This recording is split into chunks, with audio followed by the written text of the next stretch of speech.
इयत्ता 6वी, विषय गणित, धडा 2, कोन, घटक पहिला, प्रस्तावना व उजळणी.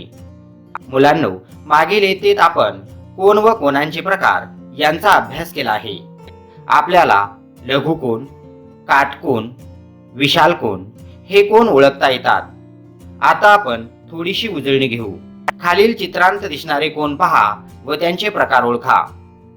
येथे घड्याळाच्या 2 काट्यांत विशाल कोन झालेला दिसतो. कैचीच्या 2 पात्यांत काटकोन झालेला दिसतो. तर पक्षाच्या चोचीत लघुकोन झालेला दिसतो. म्हणजेच आपणास कोनांचे प्रकार ओळखता येतात. आता ही सारणी पूर्ण करू.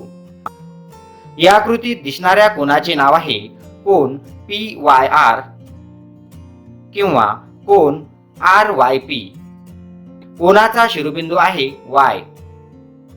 तर कोनाच्या बाजू आहेत बाजू YP व बाजू YR. या आकृतीतील कोनाचे नाव आहे कोन LMN किंवा कोन NML. कोनाचा शिरोबिंदू आहे M. तर कोनाच्या बाजू आहेत बाजू ML व बाजू MN.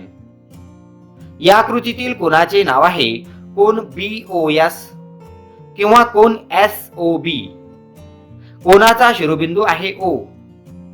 तर कोनाच्या बाजू आहेत बाजू OB व बाजू OS.